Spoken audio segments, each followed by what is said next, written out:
Hamburger patty found in an abdominal skin fold of a morbidly obese lady. People that do autopsies, what's the weirdest thing that you have found that didn't have anything to do with the person's death? Hey Uo, my favorite viewer is back for another story time. So good to see you, my dude. Did you miss your boy Andrew? You can't hide it, I know you did. Since you're here, can you do a bro is solid and hit the like button and maybe even subscribe? Just remember, you can always unsub if you don't like my stories, I promise I won't get mad. Anyway, let's start the stories. Elderly pensioner died alone in his home. Not suspicious at all. Small mobile phone, flip phone, found in his rectum. No explanation ever determined. I was volunteering at the coroner's office, and the doc pulled a very large, intact avocado pit out of a man's stomach. We all kind of looked at it and went, huh. Cause of death was a heart attack. One of my friends did this autopsy, and he said that he found 24 screws in the large intestine of a 75-year-old woman. The weirdest part is she died of a heart attack while in the shower. There was no possible explanation other than she was suffering from pica.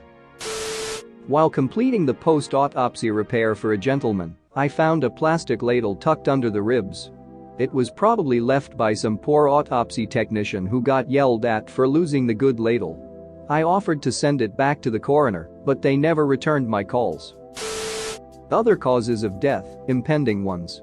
Malignancies that weren't diagnosed, hepatitis, occult bleeding, etc. Once found full-blown metastatic stomach cancer in a college kid that died in a bar fight that escalated. It was pretty remarkable. A professor was explaining to us the brain's ability to compensate and said there was a case, I believe the person had died of old age, of someone missing an entire hemisphere of the brain. In its place was one big tumor. There were no signs of symptoms of this throughout the patient's lifetime. Pennies. Hundreds of pennies, nearly $6 worth inside the skin all over the arms and legs. Deceased was a hermit, lived alone, ordered out for every meal. Apparently he'd been surgically implanting pennies in his skin for years.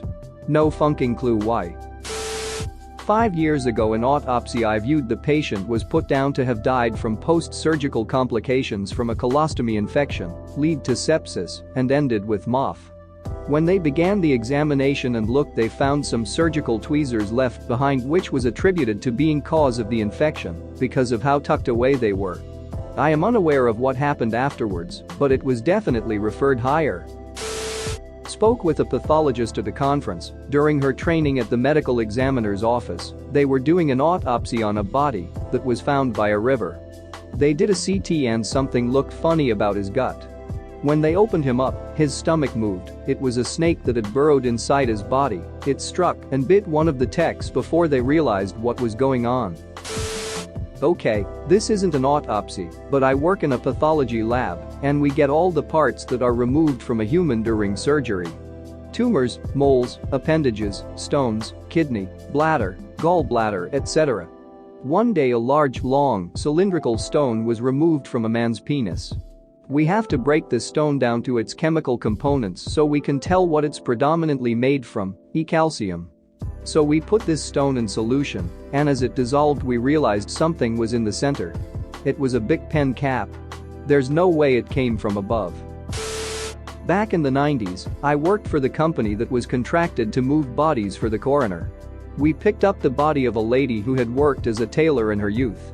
When they did the post-mortem, there were several dressmaking pins and needles under her skin, mainly in her legs. There was also a pin lodged in her lung. Coroner thought she must have inhaled it. She'd suffered a pulmonary embolism back in the 60s which had forced her to retire.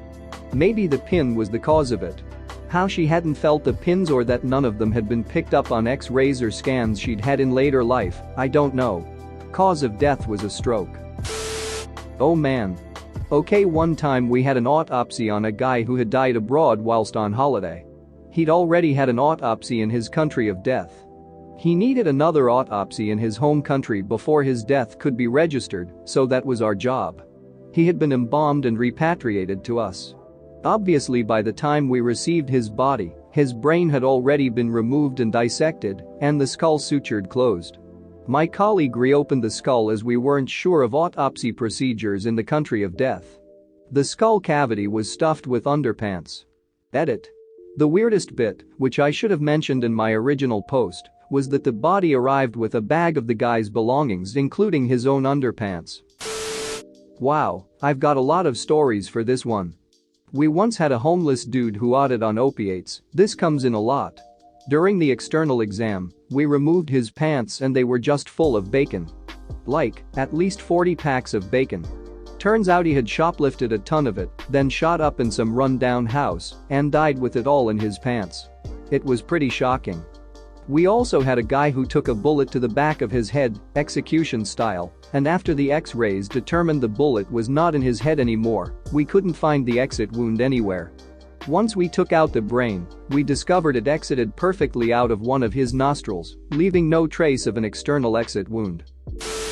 One of the cadavers we learned from in med school had his sciatic nerve somehow passing through the middle of his piriformis muscle. It wasn't fused to the site of the muscle via scarring, it ran right through the middle of the muscle. His medical history was unknown, but we expected that sciatic nerve pain was probably on the list. I think of him when a patient doesn't respond to typical treatments for things. Sometimes people are built differently than everyone else, and you have to think outside the box to figure out what's going on.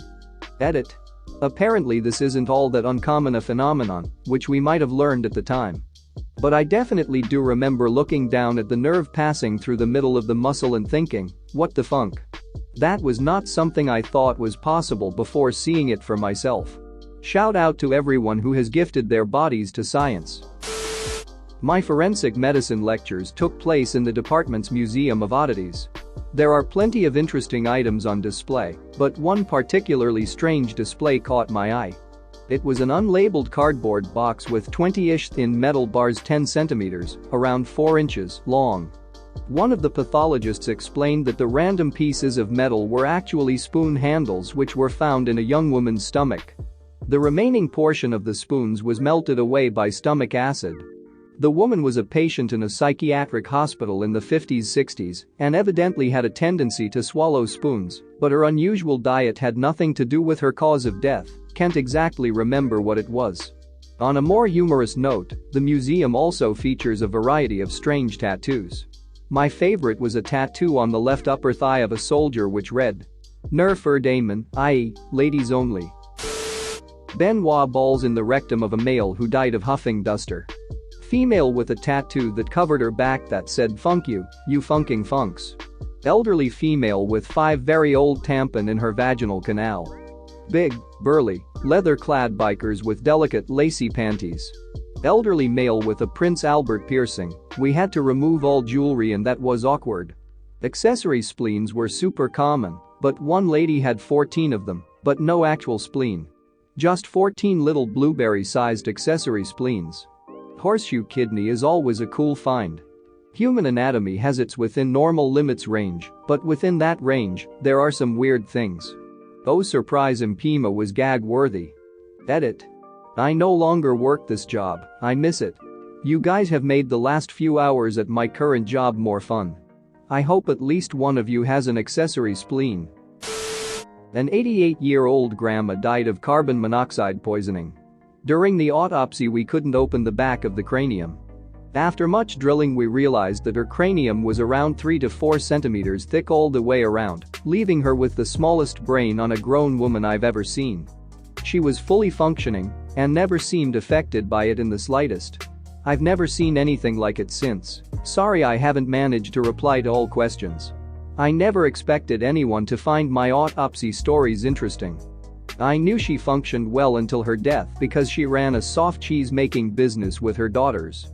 She died when the gas tank used to heat the milk leaked carbon monoxide into the room, and she passed out and died.